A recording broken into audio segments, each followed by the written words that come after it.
So inside of responsive web design principle, there are many devices that can access the web, and they come in all shapes and sizes. Responsive web design is a practice of designing flexible websites that can respond to different screen size, orientations, and resolutions. In this course, you will learn how to use CSS to make your web page look good no matter what device they are viewed on. Create a media query. Media query are a new technique introduced in CSS3 that change the presentation of content based on different viewport size.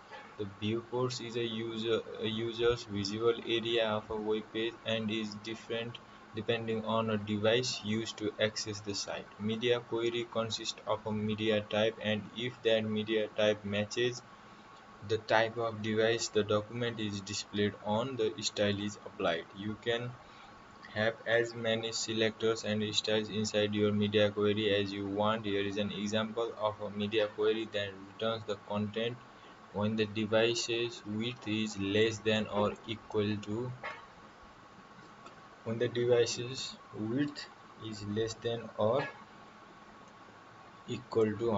pixels. So this is and the following max width of 100 pixels, and the following media query returns the content when the device height is more than or equal to 300 pixel.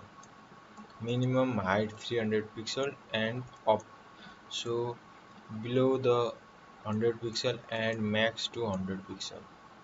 Remember, the CSS inside the media query is applied only if the media type matches that of the device being used. Add a media query so that the p tag has a font size of 10 pixels when the device height is less than or equal to 800 pixels. So we have to use the max height of 800 pixels.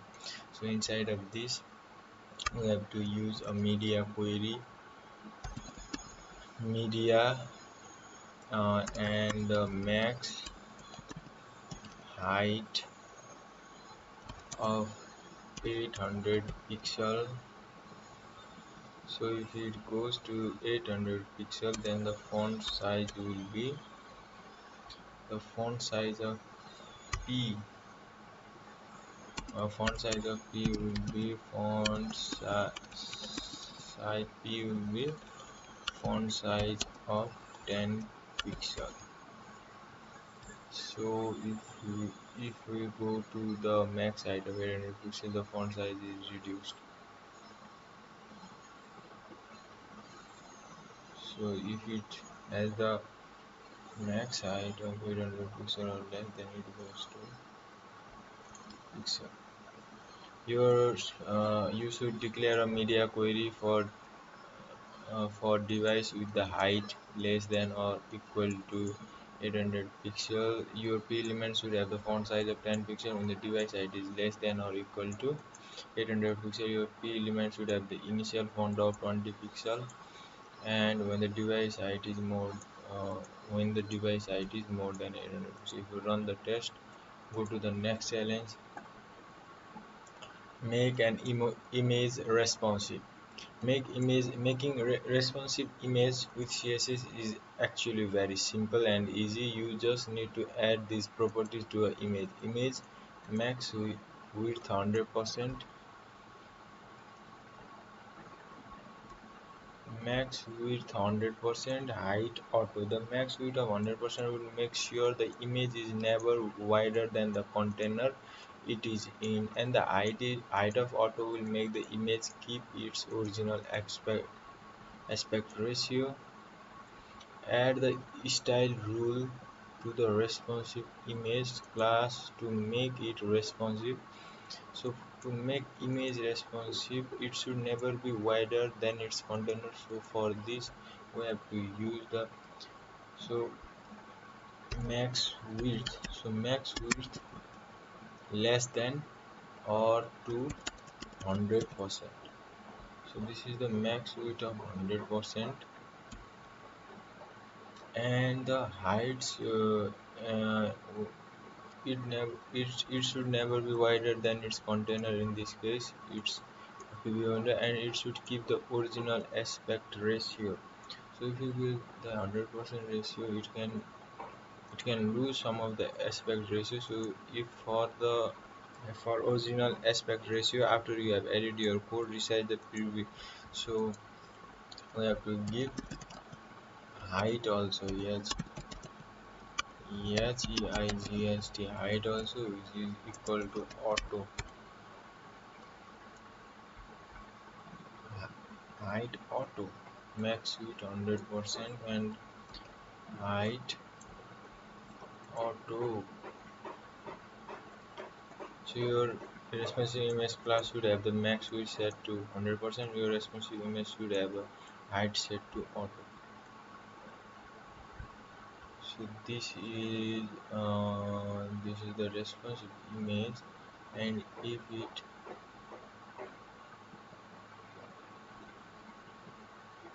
so this is the responsive image.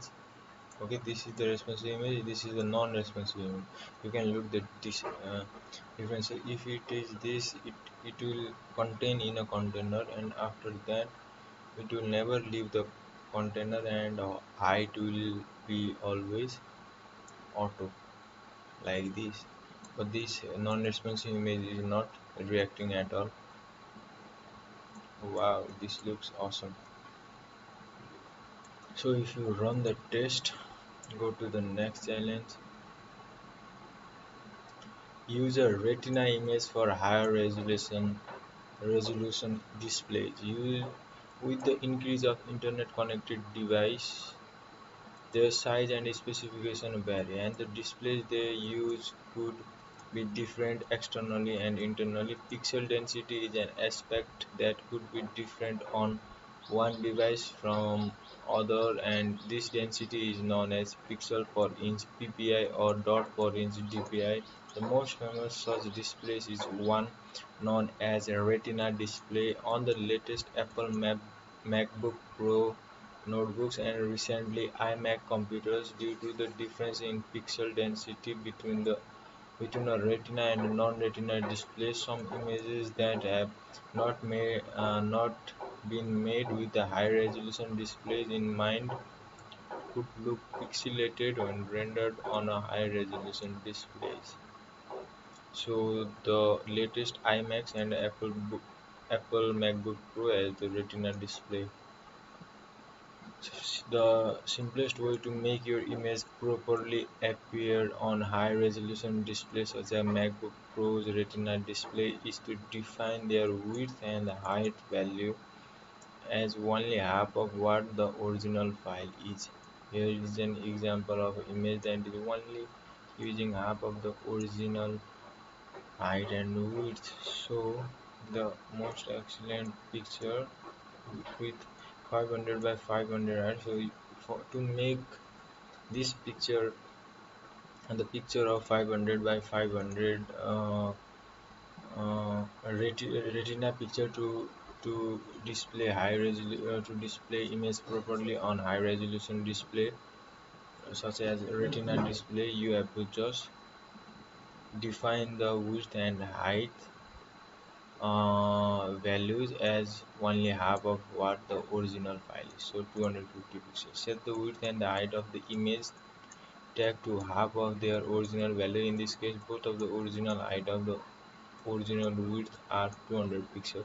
Both of the original height and original width is 200 pixels. So these are the 200 pixels. So if it is 200 pixels, we have to get the image to make this image responsive. Get the image and set the height to 100 pixel. So this is the 100 pixel, and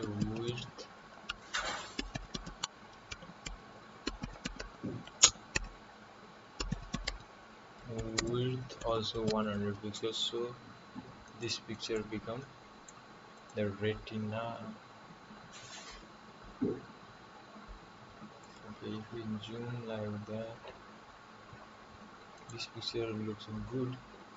High resolution retina image. So this image isn't now retina image by using this property in this image.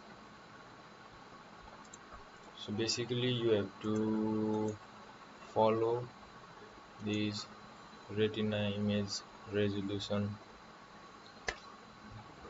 for to be displayed in high resolution display MacBook.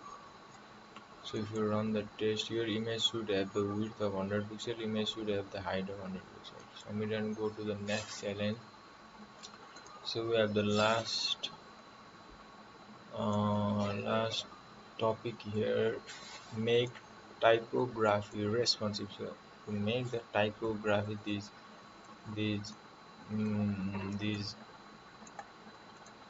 text responsive, instead of using em or pixel to size text, you can use viewport units for responsive typography. Viewport units like percentage and relative units, but they are based off different items. Viewport units are related to the viewport dimension, width or height of the device, and percentages are related to the size of the parent container element. The four different viewport units are VW viewport width, 10 view width would be 10% of the viewport width, VH viewport height, 3 VH would be 3% of the viewport height, V minimum viewport minimum 70 minimum would be 70% of the viewport smaller dimension height or width. Vmax viewport maximum 100%, Vmax would be 100% of the viewport bigger dimension like height or width. Here is an example that sets a body tag to 30% of the viewport width. So if you give this, so it will only contain the 30%, like 20%. So this is 20% or the 30% or the 50% or the 70%. So set the width of the S2 tag to 80% of the viewport width. So viewport width BW and the width of the paragraph as 70% of the viewport smaller dimension, your S2. So we have to give here the S2 VW of so no, not like that. Just so have to keep the S2 width. So S2 the width of 30 view height, no view width. So it is after 30 view 30% it will break. So it will make always break in the low in the high dimension displays or low dimensional displays. Similarly what we can do here is we have to make p tag with the same width 75. So if we give 75 VH, nothing is happening. We 70% VH. So from here to here is only getting 75% of view height. Okay, so if you give BW, so it will only it will remain 25%. Similarly, if we give V minimum, V min 75, V minimum is also the same as. So V minimum would 70% of viewport smaller dimension.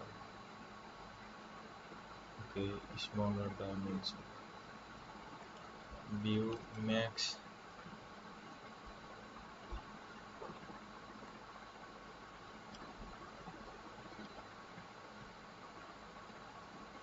So V minimum. So we have to basically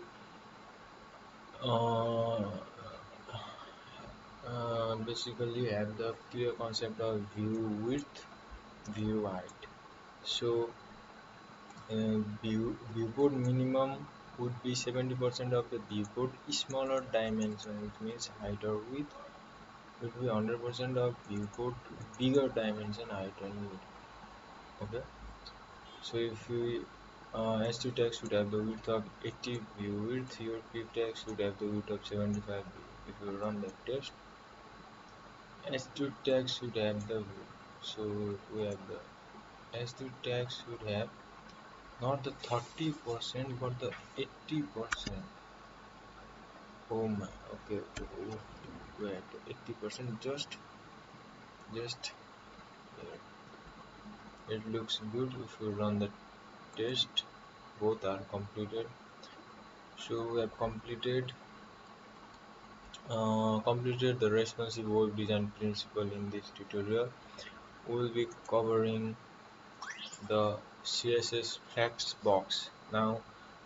We, now we have only remained CSS flexbox and CSS grid box tutorial. So after that we will be working on 5 projects. Those projects will be epic.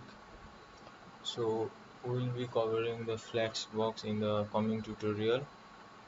So until the next tutorials have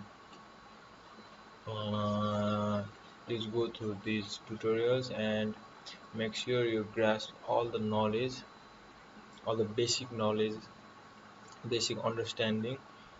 So see you in the next tutorial.